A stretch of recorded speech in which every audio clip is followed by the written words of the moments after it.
Hi everyone, welcome back. As promised, here is the green Thai paste recipe. You may have seen the previous video on the red Thai curry paste, and I use these and I put them in batches and then freeze them. Then when I'm ready to cook a curry, whether it's green or red, I just pull out one of the pastes and then I will get 4 portions for that particular curry. So although the oxalates may seem quite high initially, when you add all these up, it actually comes down very low. So, well, certainly low to moderate. And again, you can tweak the ingredients in the curry to make it lower. So it is just a guide, but I do try and keep these fairly low so that they're sort of closer to the lower end of the oxalates.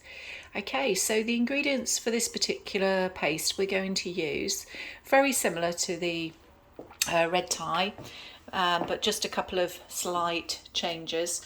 So we've got some ginger again. This one we're going to use a good teaspoon, but just over, of chopped ginger. You don't have to obviously chop all of these things up so finely. I'm just doing this more just to show you what I'm using, but because they're all going to go in a food processor, you can chop them up a little bit just to make it a bit easier, but again, you don't need to do it quite like this. So we've got the ginger peeled and chopped. We've got 4 green birdseye chillies, and just a reminder for anyone that's on a lower oxalate diet, these particular chillies are the ones that are from Thai cuisine, and they're quite readily available in the UK, very easy to get in all supermarkets. So, you know, these are known to be on the lower end of the oxalate levels. We're going to use half a lime and we're going to squeeze the juice from that. We're going to have 6 kaffir lime leaves. I think they're also known as makrut. And we've got some spices here. We're going to use half a teaspoon of ground cumin powder. We're going to use 1 teaspoon of ground coriander. We're going to have 1 teaspoon of sea salt, or any salt of your choice. And we're also going to use 1/4 teaspoon of white ground pepper. Black pepper is very high in oxalates, so you really want white ground pepper. Okay, we're going to use 2 lemongrass stalks, roughly 20 grams of fresh coriander leaves and the stalks. We're going to use 4 medium to large garlic cloves and 2 large shallots. Okay, now in addition to those ingredients, we will be adding some water. I've got up to 50 mils, but we may not need quite 50 mils. We'll see how the recipe goes, but up to 50 mils should be fine.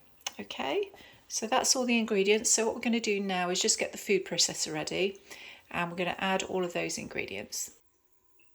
Okay, so once you've got your food processor ready, we're going to add all of the ingredients. So firstly, I'm just going to add the shallots, which we have 2 large shallots. There we go. Then we're going to add the kaffir lime leaves, which we have 6 of. Then the ginger, just over a teaspoon or equivalent. And the 4 medium to large garlic cloves.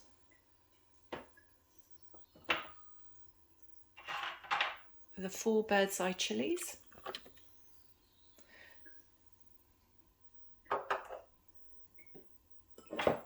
And the 2 lemongrass stalks.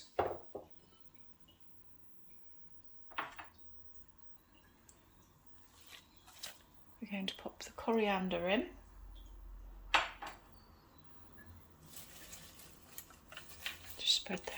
bit. Okay, then we're going to add the spices, salt and pepper, and the lime juice. Just pour that one in.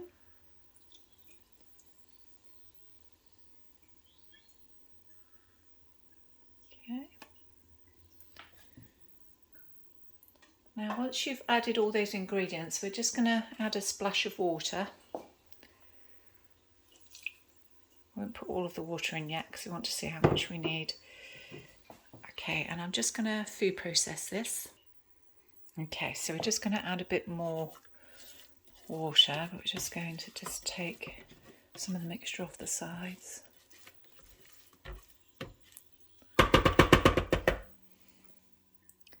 Got the lovely aroma of lemongrass coming out. Okay, we're just going to food process it again. Okay, so we're just going to add, it's nearly getting there now, so we're just going to add the rest of the water because there's only a small amount left now. So that's 50 mils of water, and that should be just about right. So we're just going to food process this again. After you've given it a good blast in the food processor and it's well mixed in, as you can see, it looks more mushy now. The aroma is absolutely lovely. Brings tears to your eyes as well with the onions. Yeah, this is really lovely. This is perfect. So what we're going to do is we're going to sort this into 100-gram batches, and I'll just come back to you shortly. Okay, here we go. Here's the finished result. So we've managed to get 3 batches of 100 grams from that. So we've done quite well. Now, obviously, it might vary when you make this recipe depending on the size of the shallots that you use and also the water content.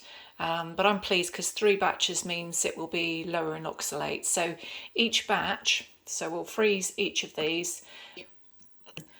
And when I make a curry, what I'll do is I'll use one of these and then it will make 4 portions. So you can see how it will lower the oxalate content from the curry when we make it. With the curry ingredients, they tend to be lower in oxalate as well. So you will see when I come to make a curry, it actually doesn't amount to much more than you know this. So this will do 12 portions in total. Obviously, again, the minimum you'd get from it would be about 8 portions, so 2 batches, because each curry, as I say, each batch will do 4 portions. So yeah, I hope you enjoyed it. As I mentioned in previous videos, the method and ingredients are in the description box below. And if anybody has any better suggestions or they want to tweak it to a lower oxalate or just, yeah, add something else, that would be great to know. All right, everybody, I'll see you for another recipe soon. Take care. Bye.